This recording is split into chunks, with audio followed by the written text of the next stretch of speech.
Welcome to Glen Ellen, everybody, for the CN100 Game of the Week. Today, in one of the most beautiful settings for high school football in the state of Illinois, a long-time rivalry and a great matchup in the West Suburban Silver. It's Hinsdale Central against Glenbard West. Hello, everybody. I'm Jim Blaney, along with Jack McInerney, for a fabulous battle between two teams that come into this game at 3-1. First of all, Jack, Hinsdale Central, undefeated in the league, only one loss overall. Looks like they may they've been good a lot of years, but they may be back at the pinnacle they've been in a long, long time. Well, you know, that's very true. And that one loss they had in that first ball game was against a very good Bolingbrook team.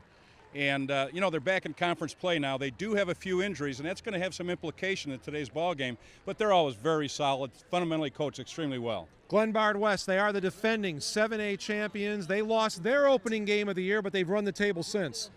They've had a great 5 years. They've averaged over 10 wins the last 5 years. They've also won the conference title the last 5 years. They're really a team to deal with, not only in the conference, but in the entire state. Glenbard West is really good. Vog back to throw for the first time today. Goes long, has a man, and that will be a touchdown. Glenbard West. They pound you and pound you and pound you with that running game. You bring people up to try and stop it. They throw just enough to take advantage when you start creeping toward the line. Fourth down, couple of yards. Stefani bobbled the snap, found the ears on it, takes it down to the 25-yard line. First down, Hinsdale Central. You know, when they get to those programs, Mark, they put them in a diet that's unbelievable. Here's a good job right here of following the blocking, picking up that first down. They only needed one, but he got 10. You can see the lineman out in front of him right there. Now that shows you the running back in that particular quarterback.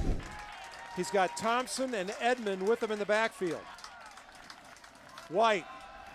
Edmond has an opening, and he's into the end zone. Touchdown, Hinsdale Central. And that was a touchdown that they needed so very desperately. And they earned it. Just a good little trap right here. You'll see the lineman pull.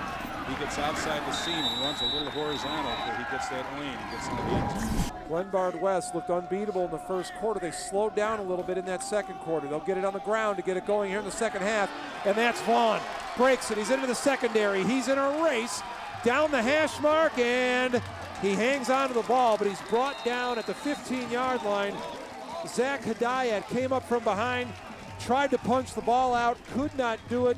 Did bring it down, but it's after a 65-yard run, and what a way to get started in the second half by Glenbard West. That was just a trap up the middle. The guard pulled, the center block back, the fullback up, showing good speed. He played last year. He's a veteran. And what happens there is nothing fancy. They're running right at him. He's got 108 yards on 5 carries, and he's the fullback, and they just use him occasionally to keep the inside linebackers home. And again, they go with a tight formation now. Goal-to-go situation. Andrews cuts it back, stays on his feet, stretches out. Touchdown, Glenbard West. What a run by Andrews. You can see the second effort right here. He takes a stutter step to allow that left guard, Joe Leland, to get in there, and then he just uses his power. He's not that big. He's 185 pounds, but he's a tough one. To view this exclusive Xfinity TV programming in its entirety, check the CN100 schedule for a list of airtimes, or view this program anytime on demand by selecting Get Local and choosing CN100.